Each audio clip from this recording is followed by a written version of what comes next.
Assalamu alaikum. This is Sajjadur Rahman, lecturer of civics and good governance. My dear students, you are welcome to the online class on behalf of Dahadugan Girls High School and College. My dear student, today I will discuss a new topic, narration or speech.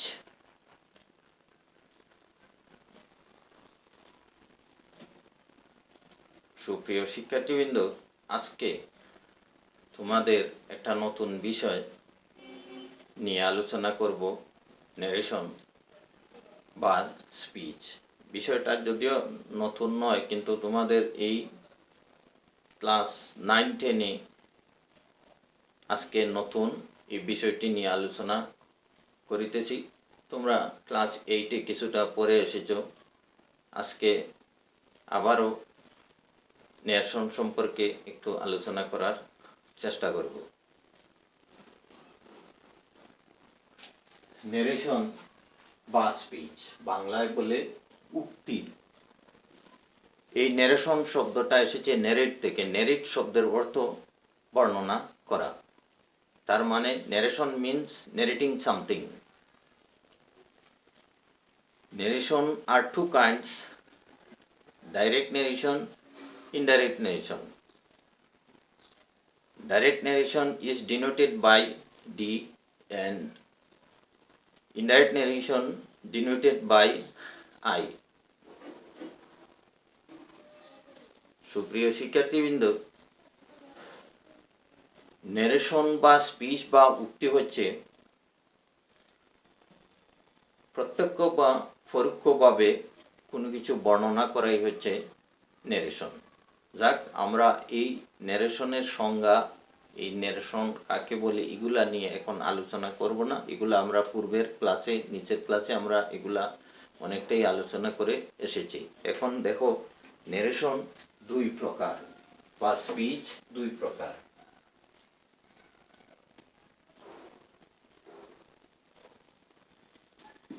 Narration দুই প্রকার। একটা direct narration,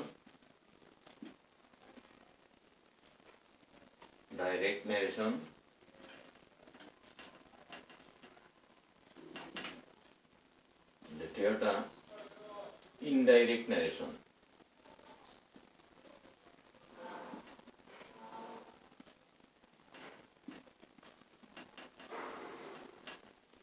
indirect narration, direct ন্যারেশনকে আমরা D দ্বারা নির্দেশ করি এবং indirect ন্যারেশনকে আমরা আই দ্বারা নির্দেশ করি। সুপ্রিয় শিক্ষার্থীবৃন্দ, একটু খেয়াল করো, একটা বাক্য খেয়াল করো। Direct narration, he says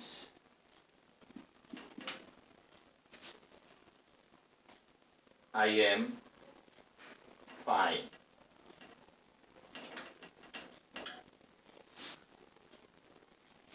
direct ন্যারেশনে দুইটা ভাগ থাকে, এই একটা অংশ আর একটা অংশ। একটা অংশ থাকে ইনভার্টেড কমার ভিতরে আর একটা অংশ থাকে ইনভার্টেড কমার বাহিরে। ইনভার্টেড কমার বাহিরে যে অংশটা থাকে সেই অংশটার নাম হচ্ছে রিপোর্টিং বার।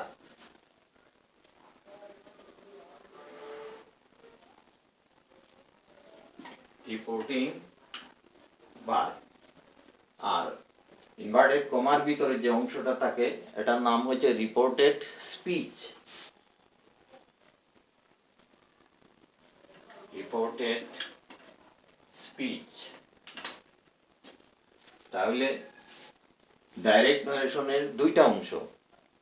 একটা অংশের নাম, প্রথম অংশের নাম হচ্ছে রিপোর্টিং বার এবং ইনভার্টেড কমার ভিতরে অর্থাৎ দ্বিতীয় অংশ হচ্ছে রিপোর্টেড স্পিচ।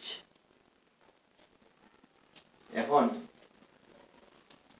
ডাইরেক্ট ন্যারেশন থেকে ইনডাইরেক্ট ন্যারেশনে যেতে হলে যে কাজটা প্রথমে করার দরকার, প্রথমে চিনতে হবে রিপোর্টেড স্পিচটা কোন টেন্সে আছে এবং রিপোর্টিং ভার্বটা কোন টেন্সে আছে।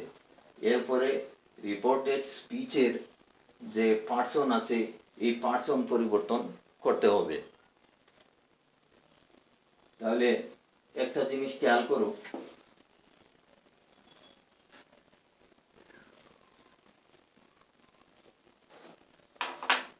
রিপোর্টেড স্পিচ যদি প্রেজেন্ট টেন্স বা ফিউচার টেন্সে থাকে তাহলে রিপোর্টেড স্পিচের টেন্সের কোনো পরিবর্তন হয় না। কি বললাম? যে রিপোর্টিং ভার্ব যদি প্রেজেন্ট টেন্স বা ফিউচার টেন্সে থাকে তাহলে রিপোর্টেড স্পিচে কোনো টেন্সের পরিবর্তন হয় না, শুধু পার্সন পরিবর্তন হয়। তাহলে আমরা এই ডাইরেক্ট থেকে ইনডাইরেক্ট করি, এই ডাইরেক্ট নেশন ধরে আমরা ইনডাইরেক্ট করি। খেয়াল করো, দেখো, হি সেইজ এই কমা ইনভার্টেড কমা তুলে দিতে হবে, এটা দ্যাট কনজাংশন। যেহেতু রিপোর্টিং বা প্রেজেন্ট টেন্স, সেহেতু রিপোর্টেড স্পিচের কোনো পরিবর্তন হবে না, শুধু খালি পার্সন পরিবর্তন হবে। রিপোর্টেড স্পিচের সাবজেক্ট যদি ফার্স্ট পার্সন হয় তাহলে রিপোর্টিং ভার্বের সাবজেক্টকে ফলো করে। রিপোর্টেড স্পিচের সাবজেক্ট যদি ফার্স্ট পার্সন হয় তাহলে রিপোর্টেড স্পিচের সাবজেক্টকে ফলো করে। তাহলে আই কারে ফলো করবে? রিপোর্টিং ভার্বের সাবজেক্ট হি, তাহলে আই এর পরিবর্তে হি। যেহেতু present tense reporting verb, reported স্পিচের কোনো টেন্সের পরিবর্তন হবে না, যে টেন্স আছে সেই টেন্সই থাকবে। তাহলে হি ইজ ফাইন। এরপরে আমরা আরেকটা বাক্য খেয়াল করি,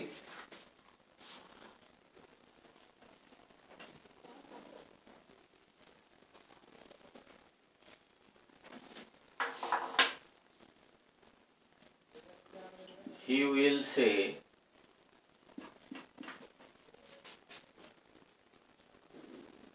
I write a letter.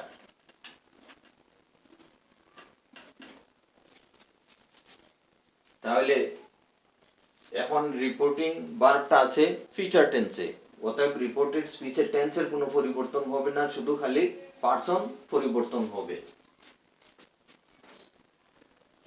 তাহলে he will say comma inverted comma তুলে দ্যাট আই, যেহেতু ফার্স্ট পার্সন তাহলে রিপোর্টিং ভার্বের সাবজেক্টকে ফলো করবে। তাহলে হি রাইটস এ লেটার। এই হলো রিপোর্টিং ভার্ব যদি প্রেজেন্ট টেন্স বা ফিউচার টেন্সে থাকে তাহলে রিপোর্টেড স্পিচের টেন্সের কোনো পরিবর্তন হয় না, শুধু খালি পার্সন পরিবর্তন হয়। আমরা এখন দেখলাম রিপোর্টিং ভার্ব যদি প্রেজেন্ট টেন্স বা ফিউচার টেন্সে থাকলে তাহলে রিপোর্টেড স্পিচের টেন্সের কোনো পরিবর্তন হয় না।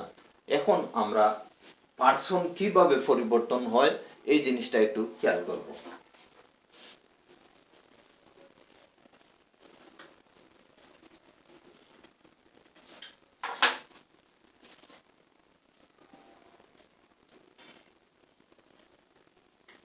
He said,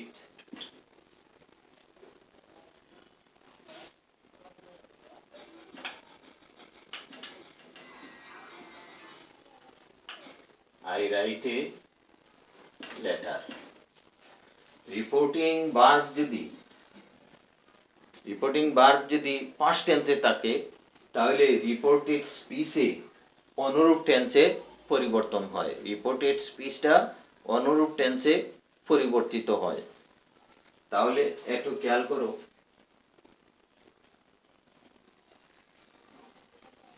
এখন রিপোর্টেড স্পিচটা অনুরূপ টেন্স বলতে কি? অনুরূপ টেন্স বলতে যদি রিপোর্টেড স্পিচটা প্রেজেন্ট ইনডিফিনিট টেন্সে থাকে তাহলে পাস্ট ইনডিফিনিট টেন্সে রূপান্তরিত হয়।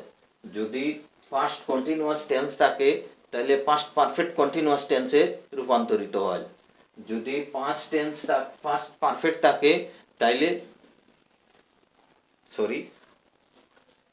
রিপোর্টেড স্পিচটা যদি প্রেজেন্ট ইনডিফিনিট টেন্সে থাকে তাহলে পাস্ট ইনডিফিনিট টেন্সে রূপান্তরিত হয়। যদি রিপোর্টেড স্পিচটা প্রেজেন্ট কন্টিনিউয়াস টেন্সে থাকে তাহলে পাস্ট কন্টিনিউয়াস টেন্সে রূপান্তরিত হয়।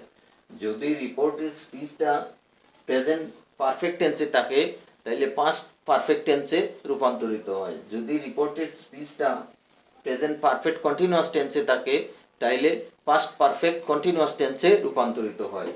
যদি রিপোর্টেড স্পিচটা পাস্ট ইনডিফিনিট টেন্সে থাকে তাহলে পাস্ট পারফেক্ট টেন্সে রূপান্তরিত হয়। যদি পাস্ট কন্টিনিউয়াস টেন্সে থাকে তাহলে পাস্ট পারফেক্ট কন্টিনিউয়াস টেন্সে রূপান্তরিত হয়।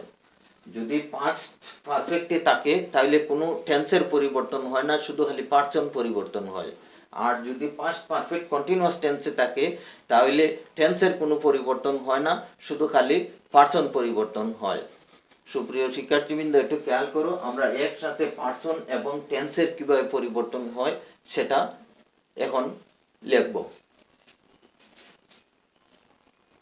He said, comma inverted comma তুলে that I first person reported স্পিচের সাবজেক্ট যদি ফার্স্ট পারসন থাকে তাহলে রিপোর্টেড স্পিচের রিপোর্টিং ভার্বের সাবজেক্টে ফলো করে, তাহলে আই এর পরিবর্তে হি। যেহেতু টেন্সটা প্রেজেন্ট ইনডিফিনিট যাইব পাস্ট ইনডিফিনিট, তাহলে he wrote a letter.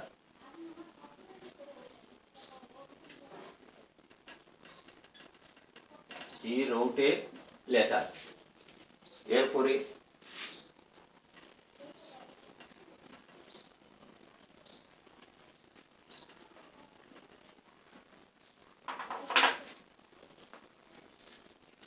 he said to me,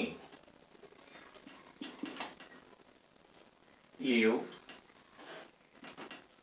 write a letter.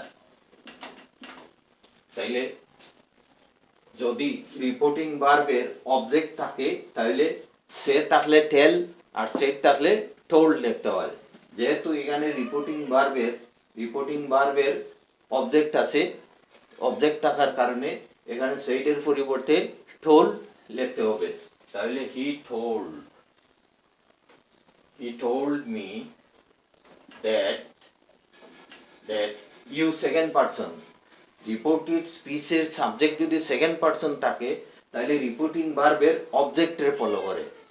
কি বলছি, যে যদি রিপোর্টেড স্পিচের সাবজেক্ট যদি সেকেন্ড পারসন থাকে তাহলে রিপোর্টিং ভার্বের অবজেক্টের ফলো করে। তাহলে রিপোর্টিং ভার্বের অবজেক্ট হচ্ছে মি, আর রিপোর্টেড স্পিচের ইউটা আছে সাবজেক্ট হিসাবে, তাহলে এই মিটা আই হয়ে আসবে। তাহলে আই। এখন ইউ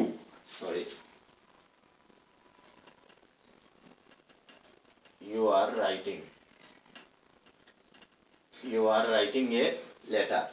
এখন রিপোর্টেড স্পিচের টেন্সটা হচ্ছে প্রেজেন্ট কন্টিনিউয়াস টেন্স। তাহলে প্রেজেন্ট কন্টিনিউয়াস টেন্স কই যায়?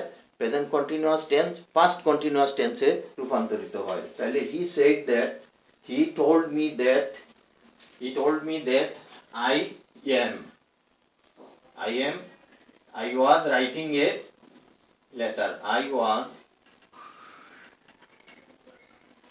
writing a letter. He said to me, you are writing a letter. তাহলে he told me that, you second person, সাবজেক্টের ফলো করবে, অবজেক্টের ফলো করবে, তাহলে আই। আর যেহেতু এটা প্রেজেন্ট কন্টিনিউয়াস টেন্স দেখবো পাস্ট কন্টিনিউয়াস টেন্সে, তাহলে I was writing A letter. এরপরে তোমরা আরেকটা বাক্য খেয়াল করো।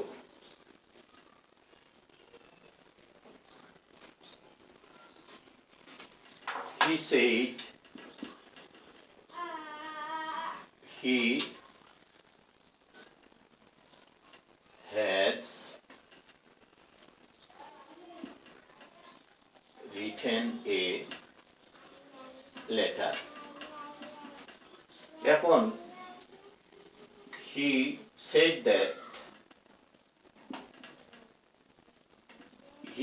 that comma inverted comma তুললে that he কোন পারসন? Third person. রিপোর্টেড স্পিচের সাবজেক্ট যদি থার্ড পারসন থাকে তাহলে সাবজেক্টের কোনো পরিবর্তন হয় না, অর্থাৎ পার্সনের কোনো পরিবর্তন হয় না। এখন রিপোর্টেড স্পিচের সাবজেক্ট আছে থার্ড পার্সন, এই থার্ড পার্সনের কোনো পরিবর্তন হবে না, শুধু খালি টেন্সের পরিবর্তন হবে, শুধু খালি টেন্সের পরিবর্তন হবে। যদি রিপোর্টেড স্পিচের সাবজেক্ট যদি ফার্স্ট পার্সন হয় তাহলে রিপোর্টিং ভার্বের সাবজেক্টে ফলো করে। যদি রিপোর্টেড স্পিচের সাবজেক্ট যদি সেকেন্ড পার্সন হয় তাহলে রিপোর্টিং ভার্বের অবজেক্টের ফলো করে। যদি রিপোর্টেড স্পিচের সাবজেক্ট যদি থার্ড পার্সন হয় তাহলে কোনো পরিবর্তন নাই, শুধু খালি টেন্সের পরিবর্তন। তাহলে he said that he, tense present perfect tense যাইব পাস্ট পারফেক্ট টেন্স, তাহলে হি had written a letter. সুপ্রিয় শিক্ষার্থীবৃন্দ, আজকের ক্লাসটা ছিল এই পর্যন্ত। আমরা দেখলাম যে ন্যারেশন কি, ন্যারেশন কত প্রকার, এবং ন্যারেশন কিভাবে পার্সন পরিবর্তন হয়, টেন্স থাকলে কোন টেন্সে পরিবর্তিত হয়। আবারও বলি, যদি রিপোর্টিং বা প্রেজেন্ট টেন্স বা ফিউচার টেন্সে থাকে তাহলে রিপোর্টেড স্পিচের টেন্সের কোনো পরিবর্তন হয় না, শুধু খালি পার্সন পরিবর্তন। রিপোর্টিং ভার্ব যদি পাস্ট টেন্সে থাকে তাহলে রিপোর্টেড স্পিচের অনুরূপ টেন্সে পরিবর্তন হয়। পার্সনটা কীভাবে পরিবর্তন হয়, রিপোর্টেড স্পিচের সাবজেক্ট যদি ফার্স্ট পার্সন থাকে তাহলে রিপোর্টিং ভার্বের সাবজেক্টের ফলো করে। যদি সেকেন্ড পার্সন থাকে তাহলে রিপোর্টিং ভার্বের অবজেক্টের ফলো করে।